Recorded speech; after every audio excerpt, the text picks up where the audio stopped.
Olá, igreja, boa noite. É Pastor Mário. Retornei agora para a gente continuar a nossa reflexão. Hoje, domingo, dia 30 de maio de 2021, nós começamos pela manhã a reflexão com o título Deus Age, onde a gente leu Gênesis 45, do verso 4 ao verso 8. A gente concluiu um ponto, que é o primeiro ponto: Deus age em meio às dificuldades.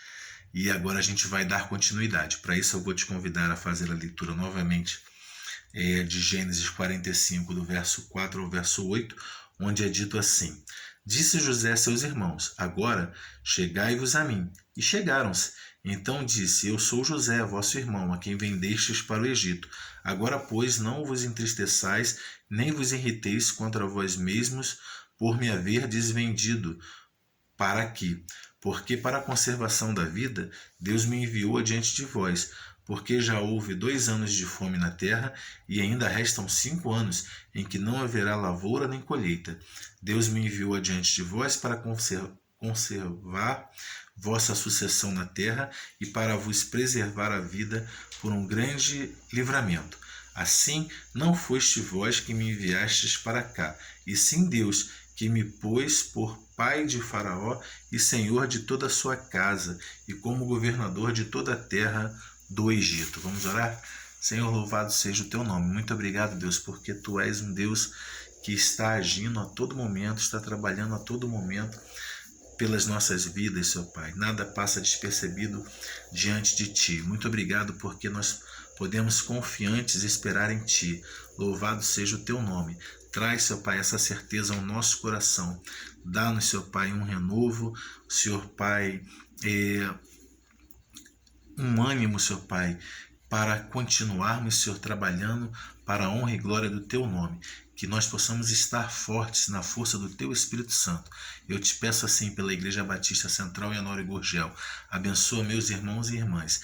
Vai dando vitória nas suas lutas, nas suas dificuldades, e faz com que eles percebam, Pai, que tudo isso está acontecendo, mas Tu tem um propósito, Senhor, para a vida deles. E esse propósito, Senhor Pai, se cumpre de acordo com o Teu querer, porque a Tua vontade é soberana. Louvado seja o Teu nome. Nós choramos agradecidos em Cristo Jesus. Amém. Amém? Vamos continuar então. Deus age, a gente viu pela manhã, em meio às dificuldades, em primeiro lugar. Em segundo lugar, Deus age transformando o mal em bem. Então Deus age transformando o mal em bem. Eu vou ler para vocês os versos 5 e 6, onde é dito assim: Agora, pois, não vos entristeçais, nem vos irriteis contra vós mesmo por me haverdes vendido para aqui, porque para a conservação da vida Deus me enviou adiante de vós. Porque para a conservação da vida Deus me enviou adiante de vós. Porque já houveste 2 anos de fome na terra, e ainda restam 5 anos que não haverá lavoura nem colheita, não haverá lavoura nem colheita.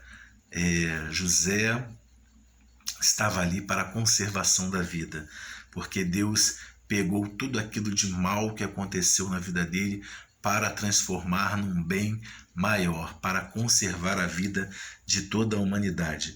Ele, quando estava nas suas dificuldades, quando ele estava na prisão por ter sido acusado injustamente pela esposa de Potifar, e havia sido preso, e quando ele estava lá na prisão, ele interpretou os sonhos de 2 homens, um padeiro e um copeiro real, e ele fez um pedido ao copeiro, para que se lembrasse dele, e levou quase 2 anos para que isso acontecesse.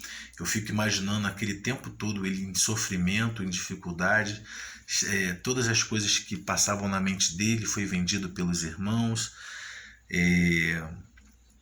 depois teve uma falsa acusação, foi preso injustamente, foi alvo de ódio, de ciúme, de tantas coisas ruins, ficou ali sofrendo por tanto tempo, até que tudo fosse transformado e Deus o utilizasse e desse a ele entendimento de que aquilo estava acontecendo, porque Deus estava transformando uma coisa ruim numa coisa boa. Deus estava utilizando ele para que ele, através da sua vida, ele fosse instrumento na mão de Deus para a conservação da vida. Eu fico imaginando a cabeça dele e pensando nisso, eu quero trazer um pouco também a luz aqui para a nossa realidade.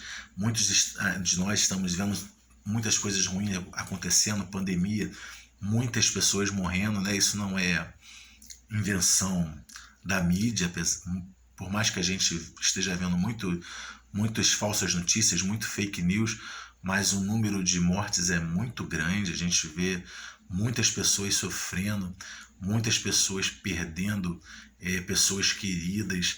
Isso tem trazido um grande abalo, né? A vida não tem sido a mesma coisa, as coisas não têm funcionado da mesma maneira como funcionavam antes. A gente tem que ter uma série de preocupações, e aí a gente fica às vezes pensando: onde está Deus? Deus não está agindo, mas Deus age por mim e por você nesse tempo, para que muitas pessoas conheçam a Cristo, mesmo nessas dificuldades, assim como a gente tem visto os vídeos missionários, né, que Deus tem transformado às vezes situações ruins de catástrofe para que a igreja dele possa testemunhar de Jesus Cristo. A gente já viu alguns vídeos por aqui assim. Também nesse momento agora, onde todo mundo está fragilizado diante de uma pandemia, nós também temos boas notícias. O Evangelho, a tradução da palavra Evangelho, do grego para o português, na verdade deveria ser essa: boa notícia. O Evangelho significa boa notícia. Nós temos uma boa notícia. Que boa notícia é essa? Que nós temos esperança em Cristo, nós temos vida em Cristo, nós temos transformação de realidade em Cristo Jesus.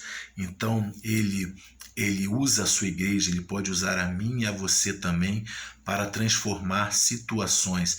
E com a pandemia, com todas essas coisas que estamos fazendo, nós temos mais uma porta de entrada, já que as pessoas estão tão fragilizadas e precisando de uma palavra de esperança. Nós temos a melhor palavra, nós temos a palavra verdadeira, nós temos a palavra de Deus, que pode preencher exatamente o que as pessoas precisam.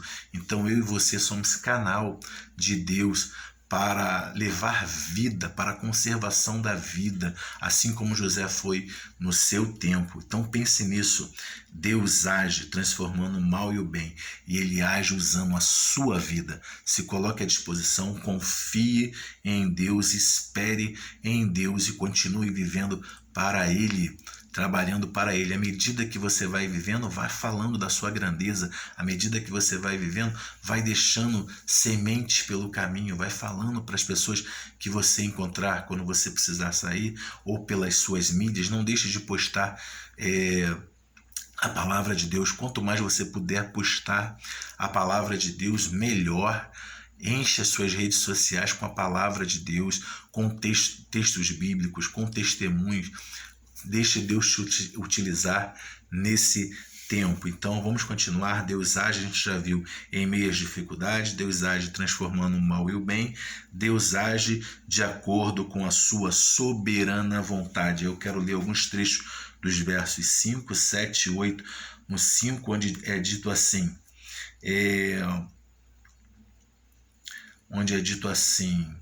agora, pois, não vos entristeçais, nem vos irritais contra vós mesmos por me haverdes vendido para quê? Porque para a conservação da vida, é esse trechinho que eu quero deixar para os irmãos. Deus me enviou adiante de vós. Verso 7. Deus me enviou adiante de vós para conservar vossa sucessão na terra.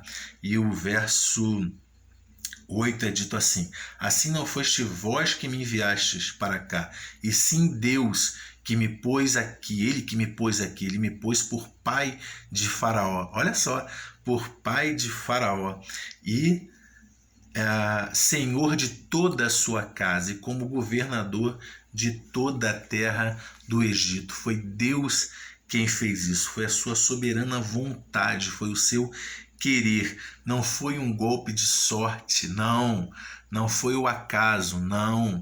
Muitos não iam querer ter essa sorte, entre aspas, de José. Muitos não aguentariam passar por tudo que ele passou. Deus escolheu José porque sabia que ele poderia passar por tudo aquilo, que ele poderia sofrer tudo o que sofreu, continuar fiel. Deus fortaleceu ele para que ele continuasse fiel, para que ele fosse obediente à palavra do Senhor, para que ele fosse obediente ao Deus vivo, para que ele testemunhasse e que ele interpretasse os sonhos de Deus de acordo com o Espírito Santo, para que ele fizesse tudo o que fez como o fez. Então não foi o acaso. Sabe aquela música que diz assim: o acaso vai me proteger enquanto eu andar distraído? Isso não existe na vida do cristão. O que existe na tua vida é Deus agindo, é Deus trabalhando e Deus colocando a sua soberana vontade em exercício. Para isso, eu e você, a gente precisa estar ligado nas coisas de Deus. A gente precisa ter vida de oração, busca da palavra de Deus, mesmo em meio aos sofrimentos, mesmo em meio à dor, mesmo em meio às dificuldades, mesmo em meio a uma pandemia. Deus está agindo e Deus quer agir por mim e por você. Então Deus age, Deus age. Igreja Batista Central Honório Gurgel, em meio às dificuldades, Deus age transformando o mal em bem. Deus age de acordo com a sua soberana vontade. Toda a honra e toda a glória a esse Deus maravilhoso, ao Deus vivo, ao Deus de José, ao Deus da Igreja Batista Central Honório Gurgel, ao nosso Deus, ao Senhor Jesus Cristo, ao Deus Pai, Filho e Espírito Santo. Deus desse pastor aqui, que deixa essa palavra com carinho para você, esperando que as suas forças sejam renovadas e que você esteja confiante, esperando no Deus vivo, no Deus que age. Beijo no seu coração, uma semana abençoada. Essa semana que vai se inicia hoje, dia 30 de maio, nós vamos ter aí o dia 2 de junho. Dia 2 de junho, a gente comemora o Dia Internacional de Oração pelas Crianças em Crise. Então, nesse dia 2, quero, junto com a igreja, a gente tentar fazer um relógio de oração onde todos nós vamos orar pedindo a Deus pelas crianças, né? Muitas crianças em dificuldades, em situação de risco, e muitas crianças em crise, vivendo tempos difíceis e tempos de pandemia também. Depois a gente organiza isso, tá bom? Um beijo grande no seu coração, fica com Deus.